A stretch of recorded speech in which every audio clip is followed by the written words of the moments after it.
Jadi TOEFL memang bahasa Inggris memang penting Bung ya, untuk cari beasiswa, modal utamanya. Akhirnya saya harus latihan tiap hari itu, tiap pagi, latihan listening dan reading. Itu dua hal yang paling saya tidak mampu waktu itu, TOEFL ITP ya. Akhirnya saya latihan selama kurang lebih 2 bulan lah tiap hari itu, sampai tiap hari Bung? Tiap hari, sampai mau muntah rasanya dengan.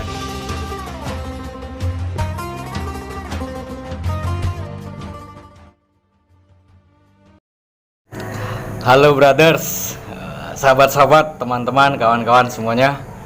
Malam hari ini saya akan ngobrol santai dengan Mas Herlianto. Alhamdulillah saya senang sekali karena sudah 2 tahun gak ketemu.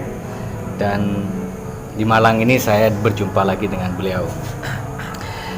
Kenapa senang sekali? Karena dulu beliau ini di Malang, kemudian setelah di Malang beliau melanjutkan studi di Jogja, di UGM. Dan setelah selesai kuliahnya dia lagi ke Malang. Nah, karena ada beliau jadi saya sempatkan untuk bikin konten. Gimana kabar Mas Herli? Alhamdulillah sehat Bu. Sejak ketemu sampean langsung sehat. Iya. Ketemu pengusaha. Alhamdulillah. Saya mulai proses kuliah itu tahun 2016 sebetulnya. Jadi sudah nggak punya uang nih mau kuliah. Akhirnya saya dikasih kabar sama teman tuh bahwa ada nih bisa kuliah dengan beasiswa Kementerian Keuangan katanya. Beasiswa itu adalah LPDP rupanya. Oh LPDP Bung LPDP, betul. Saya cobalah kemudian itu dan ternyata agak kesusahan di TOEFL-nya waktu itu. Jadi TOEFL memang bahasa Inggris memang penting Bung ya, untuk cari beasiswa, modal utamanya. Akhirnya saya harus latihan tiap hari itu, tiap pagi, latihan listening dan reading. Itu dua hal yang paling saya tidak mampu waktu itu, TOEFL ITP ya. Akhirnya saya latihan selama kurang lebih 2 bulan lah tiap hari itu, sampai tiap hari Bung? Tiap hari, sampai mau muntah rasanya dengan itu. Akhirnya sampailah TOEFL saya. Baru kemudian nyoba di LPDP itu dan ternyata ya mungkin ini rezeki lah ya kira-kira ya. Dan ternyata lolos 2017. Lalu kemudian setelah itu proses 1 tahun itu kan banyak itu Bung prosesnya Bung. Jadi TOEFL dulu. TOEFL, terus setelah diterima di LPDP itu kan ada prosesnya, kita harus ngikutin namanya pembekalan keberangkatan PK istilah. Jadi harus ke waktu itu ke Depok ya, kita harus ngikuti langsung itu pembekalan dari LPDP. Baru setelah itu ngurus namanya LOA ya, Letter of Acceptance. Jadi bahwa kita sudah diterima di kampus tertentu gitu. Itu kemudian diajukan ke LPDP yang menyiapkan dana untuk itu. Baru setelah itu saya mulai kuliah tahun 2018 Agustus. Nah disitulah saya mulai merasakan suasana yang berbeda dari Malang ke Jogja, kira-kira begitu. Jadi sebelum ke kampus dulu, sampean harus lolos dulu di verifikasi LPDP. Jadi kayak LPDP itu kayak semacam orang yang menyediakan dana gitu loh, funding kayak semacam itu. Soal kampus itu kita yang milih. Kampusnya sampean yang milih. Ini mau kampus mana, terserah kita. Gitu. Yang penting apa saja aturannya di LPDP dipenuhi. Nah waktu itu Mas Herli belum ada TOEFL. Belum ada TOEFL awalnya. Gitu. Kemudian berusaha untuk TOEFL itu karena di LPDP. Tapi itu sudah lolos wawancara Bung? Belum, jadi tahapannya kan itu di TOEFL itu dibutuhkan di administrasi. Administrasi dulu. Pada saat kita itu kan daftarnya online tuh. Online. Kalau TOEFL belum sampai, nah itu nggak bisa submit berkas itu. Jadi LPDP itu ada dua model beasiswa Bung. Ada beasiswa dalam negeri, ada beasiswa luar negeri. Nah, kebetulan saya ngambil yang dalam negeri lah. Karena itu TOEFL-nya tidak setinggi ketika mau di luar negeri kan kira-kira. Gitu ya. Nah baru setelah lulus administrasi baru tes wawancara, waktu itu di Surabaya tes wawancaranya. Gitu. Jadi setelah terpenuhi baru sampai dipanggil untuk tes wawancara. Nah pada tes itu ada berapa tahapan? Mungkin biar kita tes itu banyak modelnya. Ada pertama sampai di Surabaya itu berkas yang sebelumnya disubmit lewat online itu dibawa ke Surabaya itu Bung, diverifikasi. Baru setelah itu tes FGD namanya. Tes FGD. Forum kayak semacam diskusi tapi nggak ada moderatornya. Jadi kita diskusi dengan teman-teman peserta semua, teman peserta yang juga lolos. Dan itu soal apa saja diskusi? Waktu itu temanya tentang biasanya kita milih tema itu nanti kayak semacam di lotre itu.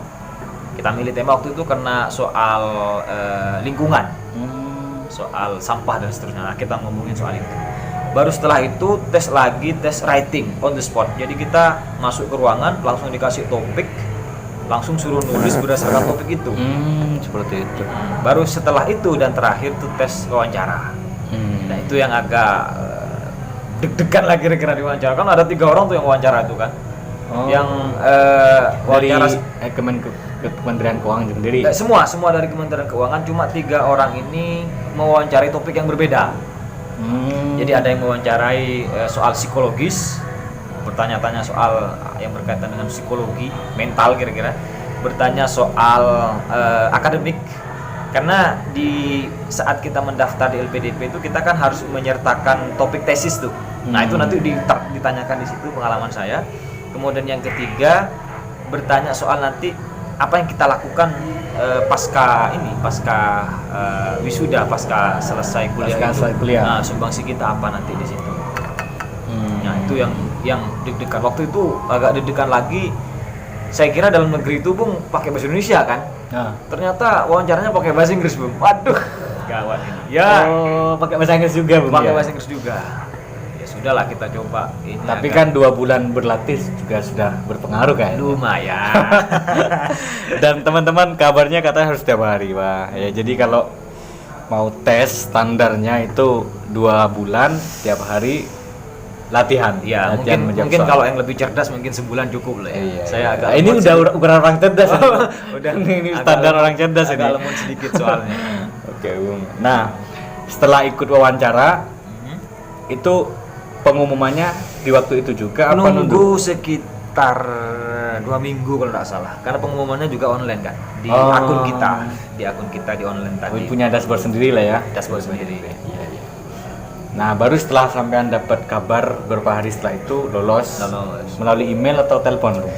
Dari email, kemudian SMS, kemudian di dashboard juga ada pengumuman. Jadi bahwa Anda selamat sudah lolos. Nah, kira-kira. Wah, dan itu senangnya minta ampun. Itu baru tantangan pertama ya, teman-teman ya. Pertama itu. Baru tantangan supaya bisa lolos di kementerian itu atau di LPDP itu ya. Nah, setelah nyatakan lolos itu berarti LPDP sudah bersedia membiayai kita untuk kuliah. Selebihnya kita yang mencari kampus. Gitu. Jadi kita harus lulus di kampus yang kita tuju itu. Dan ini menarik untuk pertanyaan berikutnya nih. Maksudnya ini kan menarik karena sudah masuk ke pilihan kampus. Pilihan kampus. Ya kan? Betul. Kira-kira untuk Bung Harli sendiri ini memilih Jogja itu karena apa? Ya. Apa sebenarnya ada nggak mungkin ekspektasi misalnya pengen kuliah di luar negeri atau apa sebelumnya? Ya.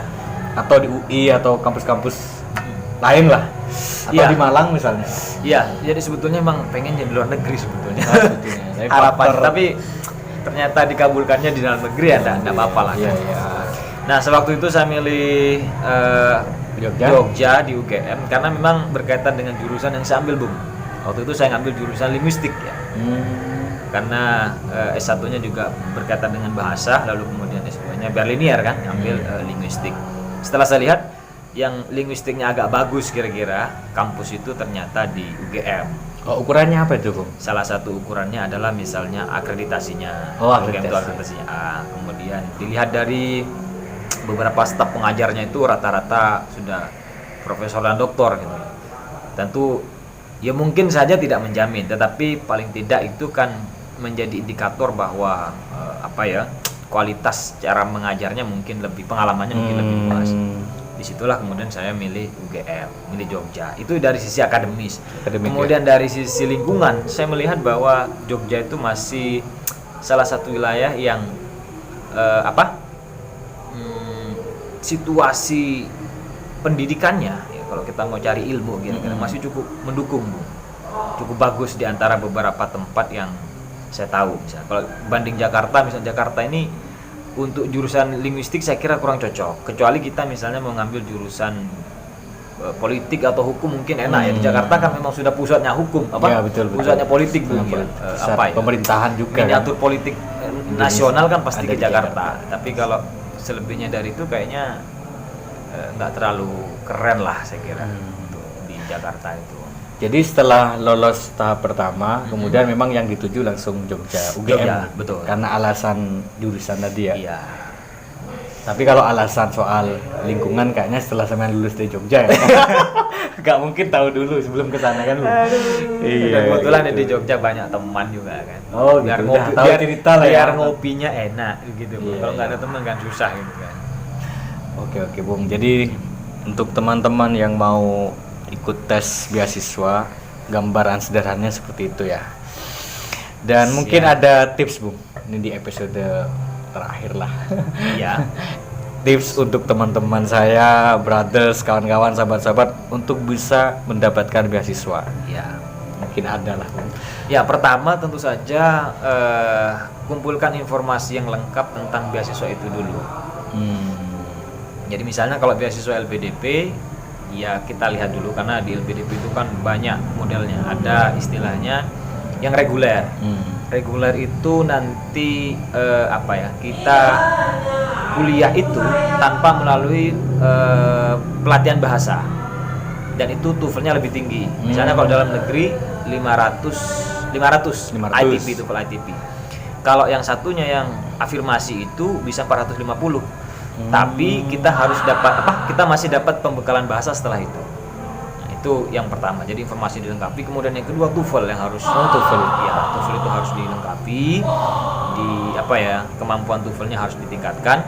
Dan yang ketiga adalah kita harus menyiapkan topik tesisnya. Sudah disiapkan dulu topiknya bukan proposal. Kira-kira kita tesis. mau neliti apa nih? Yang ketiga. Kemudian yang keempat adalah kita harus menyiapkan kita mau ngapain nih nanti setelah kuliah. Maksudnya alasan Anda ikut beasiswa?